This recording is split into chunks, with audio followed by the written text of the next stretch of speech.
For decades, Red Lobster was the undisputed smell of celebration. From birthdays to family dinners, it felt like an immortal American institution.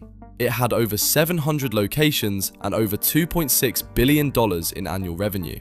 But fast forward to today, and the iconic chain officially filed for Chapter 11 bankruptcy. The media and the public quickly pointed their fingers at a single, disastrous promotion: the $20 Ultimate Endless Shrimp Deal. The headlines wrote themselves.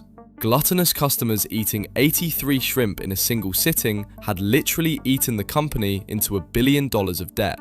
The real cause of Red Lobster's death wasn't hungry diners, but a calculated billion-dollar financial heist executed years before that fateful promotion. Here's the story of how Red Lobster, once one of the biggest restaurant chains in America, turned into a full-blown disaster. The story begins far from Wall Street, in the landlocked town of Lakeland, Florida. In 1968, a visionary restaurateur named Bill Darden set out to prove a simple concept: that people living away from the coast still craved fresh, high-quality seafood. He opened the first Red Lobster, offering an opening day menu with a dozen oysters for just $1.25. The concept was a massive hit, drawing lines out the door. By 1970, the food conglomerate General Mills noticed the exploding popularity and purchased the small chain. Armed with corporate backing, Red Lobster scaled rapidly, introducing millions of Americans to seafood for the very first time. In 1992, they unleashed their ultimate secret weapon, Cheddar Bay Biscuits, which instantly became an absurdly popular cultural touchstone. At its absolute peak in 2012, Red Lobster boasted 679 locations and generated $2.7 billion in annual sales. It seemed like they couldn't lose, but the seas were about to get incredibly rough. As the 2000s rolled in, the restaurant landscape shifted. Fast casual giants like Chipotle were stealing market share, offering value-priced meals without the sit-down wait. Meanwhile, the cost of seafood was skyrocketing. You see, unlike beef or chicken, catching and processing fish requires diesel fuel and highly skilled labor at almost every single step. As oceans were overfished, boats had to travel further, sending prices through the roof. What cost $20 to buy in 1997 ballooned to $45.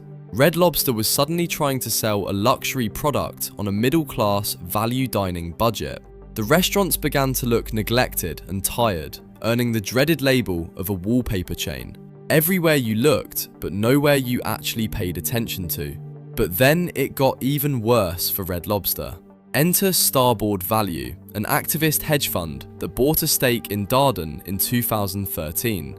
They argued Darden was mismanaging Red Lobster and aggressively pushed for a sale to unlock shareholder value. In 2014, Darden caved, selling Red Lobster to the private equity firm Golden Gate Capital for $2.1 billion.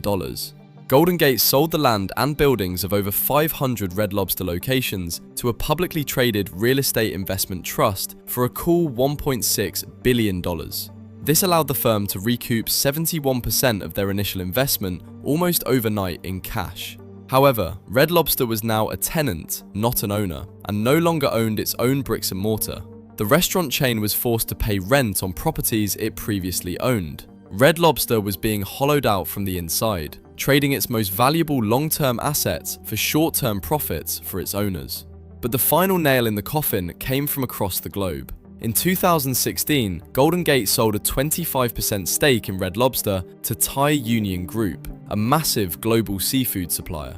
By 2020, Thai Union led a consortium to buy out the remaining stake of the company. On paper, vertical integration seemed like a smart business play. In reality, it created a catastrophic conflict of interest. Thai Union was now both the largest shareholder and the largest vendor for Red Lobster all at once. Under new leadership appointed by Thai Union, Red Lobster reportedly eliminated other seafood suppliers, forcing the chain to buy exclusively from Thai Union without a competitive bidding process. Then came the ultimate disaster. In May 2023, Red Lobster took its limited-time Ultimate Endless Shrimp promotion and made it a permanent fixture on the menu for just $20. According to bankruptcy filings, the management team pushed back fiercely, warning that it was a terrible idea and they would lose money. However, Thai Union allegedly needed to clear out an excess inventory of custom-produced shrimp worth around $22.9 million. The promotion drove a 40% spike in traffic, but customers didn't follow the script by ordering high-margin drinks or appetizers. They just ate piles and piles of below-cost shrimp. The chain lost $11 million in a single quarter, culminating in a devastating $76 million loss for the 2023 fiscal year.